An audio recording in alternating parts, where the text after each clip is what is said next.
Bienvenidos al canal de YouTube del Diario de Ucrania. El coraje no siempre ruge, a veces es la voz baja que susurra, lo intentaré de nuevo mañana, al final del día. La voz del coraje se eleva entre las tropas ucranianas en Bakhmut. Las tropas ucranianas se agigantan en la ciudad de Bakhmut, que alberga los enfrentamientos más violentos del frente oriental. Se están produciendo acontecimientos sorprendentes en esta pequeña ciudad donde se viven luchas impresionantes y la tensión no disminuye ni un momento. ¿Qué ha pasado en Bakhmut últimamente? Profundicemos en los detalles de lo que sucedió en Bakhmut. El presidente ucraniano Volodymyr Zelensky declaró que él y sus líderes militares planean mantener su presencia en Bakhmut y controlar la ciudad, a pesar de la agresión rusa en curso de la ciudad. Las fuerzas ucranianas enfrentaron tanto a las fuerzas regulares del ejército ruso como a los prisioneros reunidos del grupo militar especial Wagner y llenando sus trincheras en masa. Hubo intensos enfrentamientos entre los dos. Como resultado de estos conflictos, las bajas eran, por supuesto, inevitables. Sin embargo, la administración del Kremlin no publica las cifras oficiales de bajas en Bakhmut ni en ningún otro lugar. Aunque no se dieron a conocer las víctimas oficiales, la ciudad en su mayoría abandonada se convirtió en un cementerio. El ejército ruso ha perdido miles de hombres en Bakhmut en las últimas semanas. Pero la mayoría de estos hombres eran soldados rusos que trabajaban para el controvertido grupo Wagner. Por cada kilómetro de tierra capturado alrededor de la ciudad de Bakhmut, cientos de los soldados rusos fueron eliminados. Funcionarios occidentales dicen que 30.000 soldados rusos han muerto en los combates por la ciudad de Ucrania de Bakhmut desde que comenzaron el verano pasado. Los funcionarios agregan que la naturaleza épica de la guerra fue desproporcionada con respecto a la importancia estratégica de Bakhmut. Además, un funcionario afirmó que para Ucrania la guerra de Bakhmut fue una oportunidad única para neutralizar a muchos rusos. Aunque los funcionarios occidentales anunciaron pérdidas rusas, el Kremlin las negó con vehemencia. En una declaración en una reunión de defensa publicada en Telegram, Sergei Shoigu afirmó que Ucrania perdió 11.000 soldados en solo un mes. Shoigu quizás revirtió deliberadamente las críticas de Ucrania a las propias tácticas de oleadas humanas de Moscú. Sergei Shoigu dijo que la indiferencia del régimen de Kiev hacia su propio pueblo es sorprendente. Como resultado, las fuerzas armadas ucranianas lograron acorralar a 30.000 soldados rusos en Bakhmut. Alrededor de 180.000 soldados rusos murieron en el frente, incluidas las bajas en Bakhmut. Aún así, las fuerzas rusas intentan avanzar en esta pequeña ciudad a pesar de las bajas. El Ministerio de Defensa ruso está fortaleciendo el área, posiblemente con más tropas, incluidas las fuerzas aerotransportadas de élite VDB. El ejército ucraniano está fortificando la zona para evitar que la ciudad sea tomada. Más allá de Bakhmut, el conflicto por tierra continúa sin cambios significativos en el control territorial de ninguna de las partes. El combate volvió a los patrones familiares de líneas estáticas, ataques a pequeña escala y fuego de artillería múltiple. De hecho, tanto las fuerzas ucranianas como las rusas utilizan mucho la artillería para corromper al bando contrario y dañar su reputación. La artillería sigue siendo responsable de la mayoría de las bajas. Hay muy pocas maniobras en tierra en este momento, sin embargo, eso cambiará a medida que las fuerzas ucranianas contraataquen en las próximas semanas.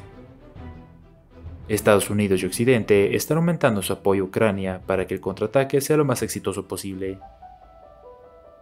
Además, los combatientes de las Fuerzas Armadas de Ucrania llevaron a cabo una serie de exitosos contraataques en dirección a Donetsk. Las tropas de Kiev obligaron al ejército ruso a retirarse de algunas posiciones. Actualmente, el ejército ucraniano se ha posicionado en nuevas fronteras y las está fortaleciendo para una mayor acción defensiva. Así lo anunció el coronel Oleksii Dmitrashkivsky, portador del Centro Conjunto de Prensa de las Fuerzas de Defensa de la Dirección de Tarbia.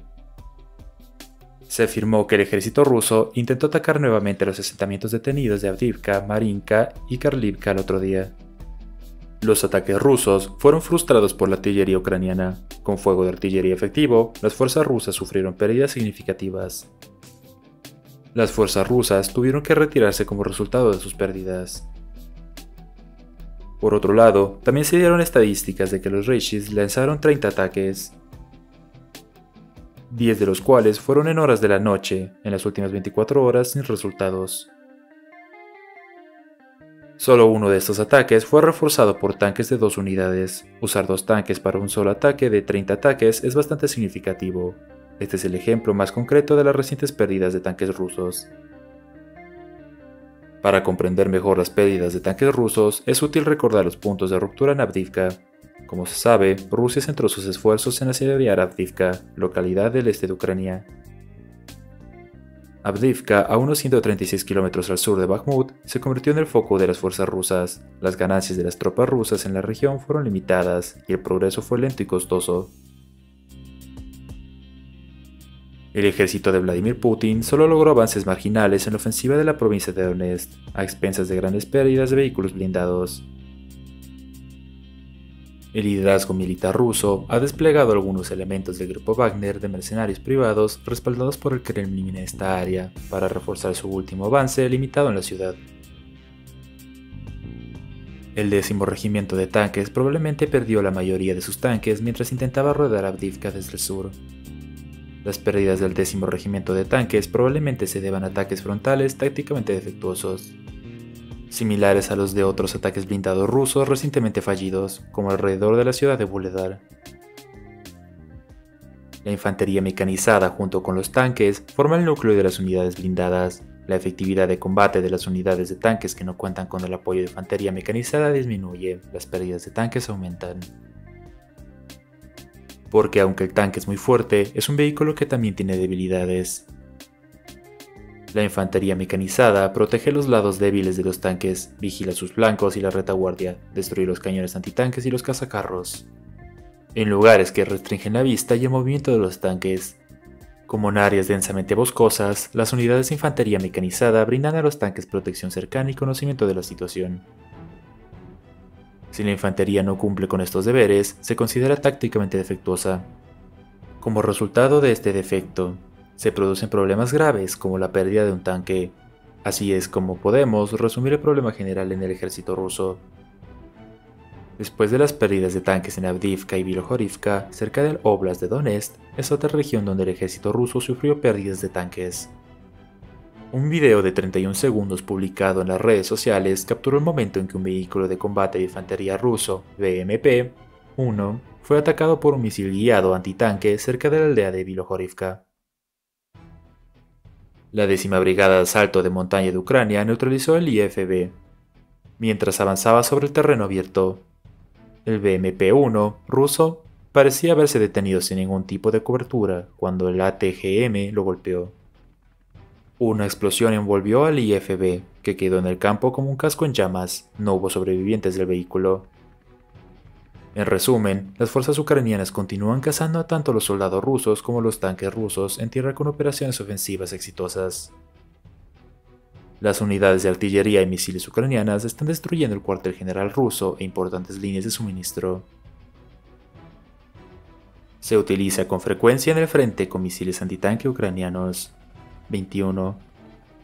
A medida que el invierno se convierte en primavera en la Europa del siglo XIX. Así es como se libra una guerra por Bakhmut. Un arma del siglo XIX todavía mata a hombres en la Ucrania negra. Ahora, este pequeño pueblo de Bakhmut en Donbass es un páramo de edificios y árboles destrozados. Sin embargo, ambos bandos están decididos a luchar ferozmente por esta tierra. El entendimiento es que la guerra continuará. Rusia parece decidida a perder cientos de miles de vidas a largo plazo. El conflicto europeo más importante desde el final de la Segunda Guerra Mundial parece que continuará por un tiempo.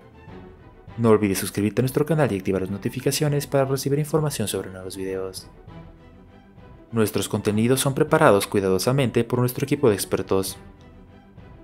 No confía en otras publicaciones copiadas. Luchamos legalmente contra todos los canales, plataformas de redes sociales, sitios web que usan nuestro contenido sin nuestro permiso. Gracias por mirarnos.